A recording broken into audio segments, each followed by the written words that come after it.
Sabaha everybody and welcome back to the channel. Today we're going to do an unboxing of the ROG phone. This is the Republic of Gamers phone from ASUS that gives us the ability to have a gaming phone with an OLED display.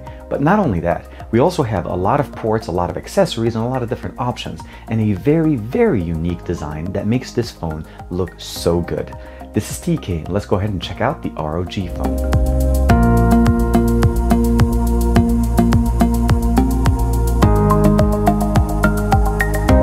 All the way to the packaging, the uniqueness of this device starts off right here. This is again the logo from ASUS for ROG. We have here actually ROG as far as the naming here. We also have ROG phone right there with a nice little aesthetics, kind of looking like a board set up on this side. Some information about the ROG phone. It's a 6-inch display, the ZS6000KL, 2 zeros. It's the ASUS phone mobile phone, and of course more ROG phone. And then we just have some more information at the bottom. Go ahead and open it up. It actually looks a lot better even outside of the plastic. Again, just more of a circuit board setup here. Everything is there, and then we can just open it up. There's a magnetic clasp right there, and we'll open this up. So there's a clasp right here, and then another one right there. And let's go ahead and bring it in. Oh wow, look at that! And I like the design. It unfolds itself on its own, and then it just basically comes down. We have the ROG phone right, of course, that's centered. It definitely has some weight to it. I remember that from when I was holding it at IFA. Let's go ahead and take it off the plastic. First thing you'll notice, of course, is the design is very unique, very different than some of the other devices. We have a couple of vents sitting here on the right. The fingerprint sensor is actually more of a rectangular shape, and it's going sideways. The dual sensors in the back, a dual tone LED flash. So here it is, ROG aerodynamic system, and then of course Republic of Gamers, which essentially is what ROG stands for. Volume rocker and a power button on the right, with what seems to, well, not much actually, it looks like maybe a microphone. On the top we just have a couple of antenna bands and one of the other microphones.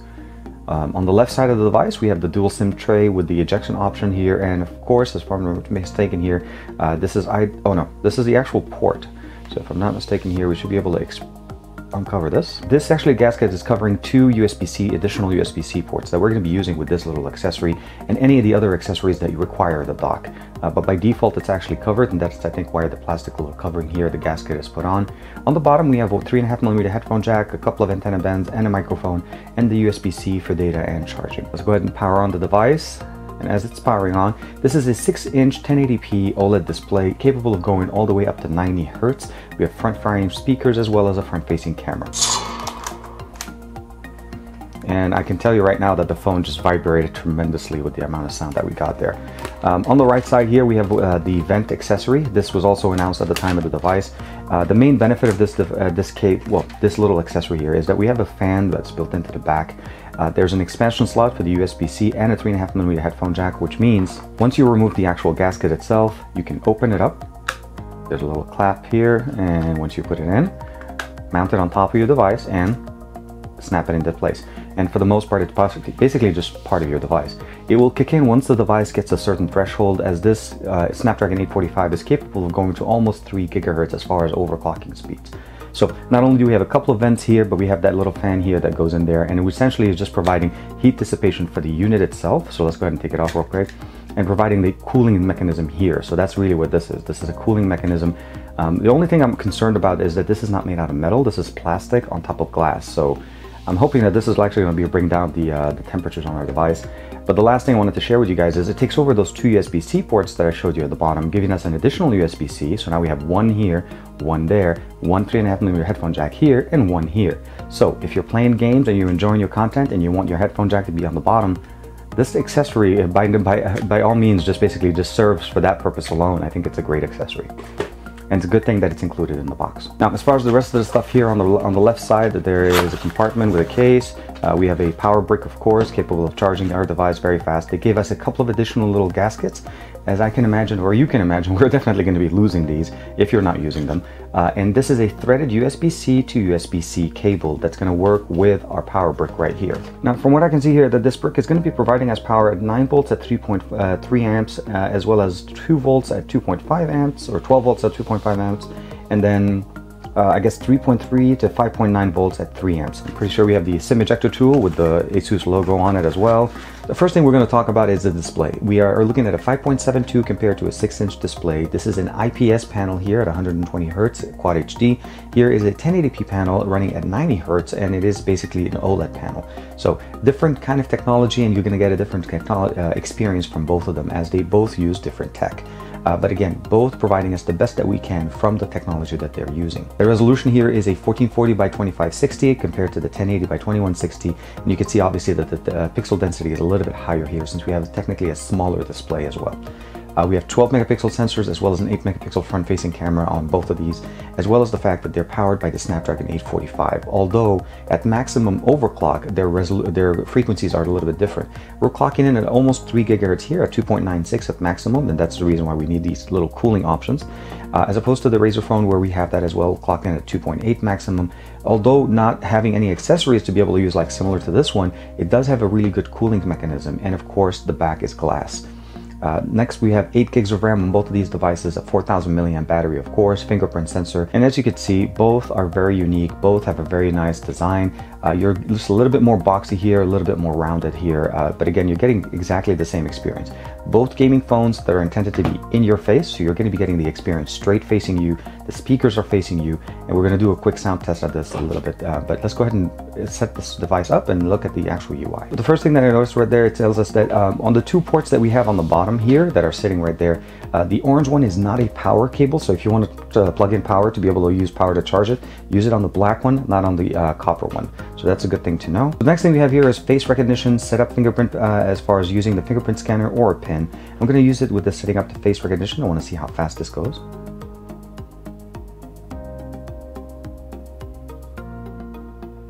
Oh, that was quick actually. So here we are on the lock screen. So Play Store and the Google Play services are installed. Very minimalistic. Swiping up gets us access to the app drawer.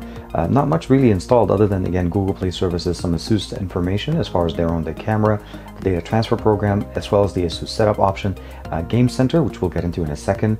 And of course, here we have the calculator, the clock. That's just basically the theme that they have installed. If you can notice right there, it's kind of mirroring what the actual aesthetics of the device. Now, gaming mode or Game Center gets us access to X mode, and the speaker you can hear definitely right there. Vibration motor is very nice, very loud. I did turn on X mode, and you're able to turn it on directly from the notification panel by just either pressing it on like this, it turns on, or you can basically go in there and then basically customize it by turning it on. You see there's like a little pulsating, and it gives us basically the frequency that the CPU is running, the GPU is running, the memory used, as well as the storage being used. You're able to set up game profiles, fan speed if you attach the little adapter here, and I'll go ahead and put that on right there. And once you connect it, clap it on, and it just says basically here that the audio quality will have some impact on it once you have the fan connected. You'll notice there's auto mode, and you can actually just turn it on. And right now it's running at full speed. You guys can barely hear it. This is using it, holding it at hand's length, obviously normally the way I would use it, but it was just kind of a quick sample of what it sounds like. And of course, right now I'm running it at full speed, but if I turn it on auto, it's going to go down because the CPU is not being overclocked. Again, capable of going all the way to 2.96 gigahertz. Last but not least, we're able to customize the color on the aura effect here. And the aura effect works on both ways. On top of the actual accessory here, you'll notice the blue color that I've customized. Or if I go ahead and undock it, I'll remove it here and put this aside, it's also present right there on the back, and it's again centered, and it's definitely customizable. You can go into the actual options here. We'll give it a second, and you can select the different options. There's static, breathing, strobing, as well as color cycle. So if I go under breathing, I can customize this to go into a little bit more bluish tone, and I'll give it a second here. You should be able to see it. And it's right there, just kind of permeating that blue color. Last thing I want to mention to you guys is when you do have Game Center on, or the game mode on, I'll show you guys real quick. Here's the X. You'll notice that the background does change, and it kind of opens up, almost explaining to you that you're in that advanced mode, and you can see some of those circuitry. And when you turn it off, it closes it, and that effect just permeates through the background. And I love that. That's really nice customizations. We have the Google feed sitting on the left side. We'll go ahead and click home. Again, we need to set this portion up. The camera app is definitely a unique camera app. It's their own. We have the ability of going in all the way up to 4K at 60 frames per second as far as video. And of course, we have a front-facing camera. We can go as high as 12 megapixels on the back, and 8 megapixel sensor is what we have in the front. Let's go ahead and switch over to the front-facing sensors. Hey guys. Again, video quality, maximum resolution, it will be 1080p. This is pretty much the standard on most systems. And again, 8 megapixels is the highest resolution we can get on the front. Swiping from the left gets us access to the options that you have in that mode. So you have beauty mode, selfie panorama, as well as GIF mode.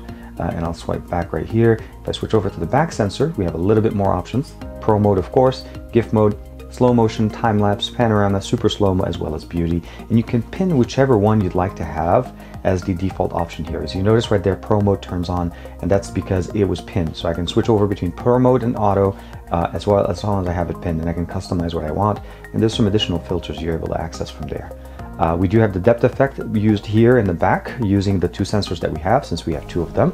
But one of the other reasons why we have 2 sensors is because the second sensor is actually using a wide angle lens. So you'll see right there, you can see definitely a lot more with the picture right there. And if I go back to standard, you can see basically just the subject himself, and that's really nice. So we'll go back here, and it does drop down to auto to 5 megapixels as far as the sensor. So again, a lot of good customizations. Let's do a quick front-facing and back-facing video sample of this camera. So here we have a quick sample at 1080p. We're able to go all the way to 4K at 60 frames per second. But again, because of my videos being produced in 1080p, I kept it there. Overall, this should be a good example of what the audio and video should look like out of the back sensor. Let's go ahead and switch over to the front sensor. We're now on the front-facing sensor, capable of going all the way to 1080p. And this again should be a quick sample of what the audio and video should sound like, as well as the stabilization, as both the front and the back video that I showed you guys have been basically held with my hand, so no stabilization outside of what's built into the phone. Okay, looking over the UI real quick, you'll notice again, as I mentioned, the theme is pretty much permeating everywhere. We have a few options. Actually, we have a lot of toggles, and these are the setup ones by default. I didn't customize them yet. Brightness level, data, Wi-Fi, of course, Bluetooth. Sound gives us the ability of getting in strictly into the sound, and go into the audio wizard, which gives us access to customize the experience out of this. So right now it basically says, you feel the difference, we'll get next. Tailored for your ears, of course, when you're using your headphones. You do have the headphone jack here, and of course the DTS sound that's built in here with X sound, so we can definitely customize that. And of course to record audio, so we have normal mode, we have custom mode, we have for vocals, of course, rock music or pop, and you can customize that based on the audio that you're playing. And if you're outdoors, you want to turn on outdoors mode so that it enables the additional audio effects. So I'll turn that off for a second. We'll get there as soon as we can play some music, and I'll be able to go back for you guys here. Next we have, of course, as I mentioned, hotspot location, HDR visuals. You can turn those on or turn those off. Auto rotation, of course. Airplane mode, calculator if you'd like to get in there. Blue light filter, NFC, report location if you'd like to. Screenshot or multi-window, of course. One-handed mode is very nice and very functional. Again, just turns the UI into a one-handed experience.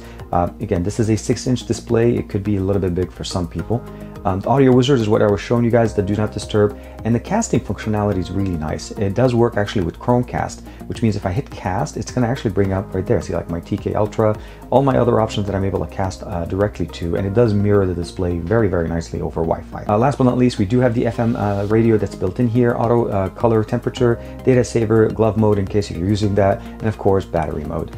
A lot of the options that I showed you guys here, when we go into the actual game center, you'll notice there's the option right there, storage usage, memory usage, and CPU. You're able to customize some of these things and go in there and of course do some cleaning as far as if you're running low on storage. The rest of the UI is pretty standard. Again, this is still Android Oreo, so we don't have some of the new customizations. The recent app still looks pretty much like the way Oreo looks like. So we have connections as far as connectivity. We have Wi-Fi, Bluetooth, mobile data, all the options. SIM card, of course, you'll be able to check that out. NFC, as I mentioned to you guys, VPN and printing. App notifications, pretty standard, not that much. Blink light as far as the LED. Let's go back. Storage and sound and vibration. We were in here just a second ago with the audio wizard, but other than that, you can customize the rest of the options as far as notifications and normal ringtones. Storage, as far as this device, there is 2 variants. This does have 8 gigs of RAM, but this is the 128 gigs model, and there is a 256 gig model that's also available. Battery, as I mentioned to you guys, this is a 4,000 milliamp battery, but at this point, since I haven't charged it yet and it's out of the box, we only have 44%, and it's rated to go to about 2 hours and 16 minutes.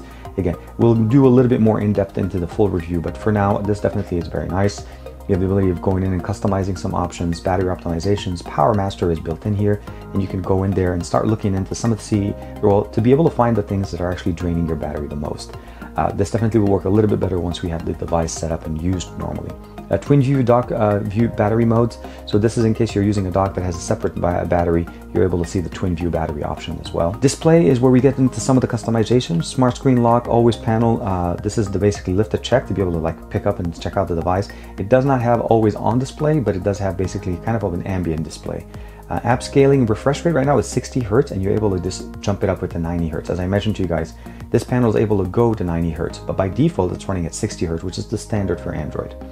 Navigation bar, as we mentioned before, let's go back here. We have the ability of basically setting up the button layout, the recent app button, as well as show scaling button, and allow to hide the button navigation. So I can do this where it hides it, and I can swipe up and then just pin it again. Now the navigation gesture is a little bit different than what we've seen before. What essentially it does remove the navigation bar, but I can actually just swipe up and hold and it takes me where I want. Swipe up, hold to the right, it brings up the recent app, and I can go back to where I want. So for the most part, it's gesture based on where the navigation bar would have been.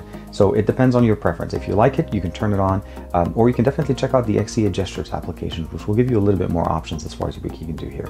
LED indicator, as I mentioned to you guys, blended is for color customizations and temperatures. We saw this at the beginning. It was sitting in our notification panel, but you can definitely customize it here. Last but not least, of course, we have wallpapers. Of course, let's say allow. And you can customize the lock screen as well as the home screen with the different options that you have. These are the built-in ones that we have, and oh, there's some nice little gamer ones here. Wow, this is actually not bad, considering that these are the ones that come in the box. Okay, so definitely very cool, and you can definitely keep it again with either the original one, live wallpapers, or even get some more. Security unlock, as you saw in the setup before, we have fingerprint recognition, face unlocking technology, as well as smart lock, wallpaper slideshow, of course, location, Google Play Protect, device admin, trusting agent, well, trust agent, and gaming pinning, all that good stuff. Pretty nice. Accessibility, Google services system, as well as support and tips. So as I mentioned to you guys, with the support with the system, we are running Android 8.1. Hopefully Android Oreo will be coming out very soon. So we're going to play a quick audio sample from both devices, and I've disabled both of their EQ setup. So under the ROG phone, if you go under the audio wizard, clicking on the option right here, I just set it to normal, so there's no special EQ turned on here. And here on the Razer Phone 2, I'm going in and I'm going to keep it just as, well, actually let's turn it off. That's usually what it is. So normal would be turning it off, there's no EQ turned on. And we're going to play the volumes on both all the way at 100%. We're going to start off with the ROG phone.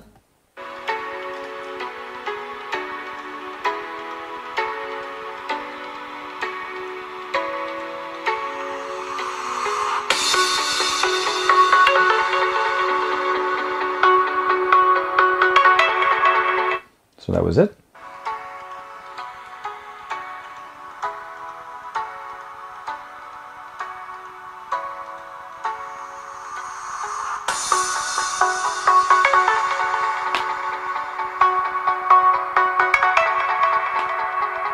So I would definitely say that it's louder, there's no question about that, although it does sound a little bit better on this end. And again, you can customize a little bit more with the options that you get with the audio wizard. So here I have it on pop. I'm pretty sure it'll sound a little bit different when we go on the, you notice right there, it gained some of its power again, but it lost some of its volume. So depending on the EQ, you're able to get different experiences. So my initial impressions of the ROG phone is that this is definitely a boss level gaming phone. Both the ROG phone and the Razer Phone 2 provide you some of the best experiences on the market to date as far as gaming. If you're looking for an IPS technology type of device, I think the Razer Phone 2 will give you guys a really good experience. If you're looking for an OLED experience and you love the color richness that you get with the really deep blacks with OLED, I think the ROG phone does a really good job. The fact that we still have a 3.5mm headphone jack, and the fact that they actually include that little venting clip that not only vents the actual system, that's one of its functions, but the other option that it gives you is the ability of moving the headphone jack and the charging port to face downwards. So when you're playing games, you don't have to have wires sticking from either the right or left side of your device, which is pretty much the standard of almost any other device, let alone if you had to use a USB-C adapter to actually start listening to music. Although you can do it here, this system will support it. But again, 3.5mm headphone jack with the EQ that's built in, you're not going to be disappointed. The sound quality looked pretty good. The video, from when I got a chance to look over on the device, looks pretty decent. And the camera is actually pretty good. That wide angle lens is definitely one of my favorite features on any camera, on any smartphone. We really need more of that in 2019. Let me know in the comments below, what do you guys think of the ROG phone? Have you considered picking that up as actually a gaming phone for you? Or have you looked over the Razer Phone 2? As in my opinion, I think both of these devices definitely will give you a great experience in any kind of situation. The 845 is definitely very strong. We'll definitely see more improvements with the 855, but till that comes around, I think we have the best that we can get as far as gaming systems. This is TK. I'll talk to you guys in the next video.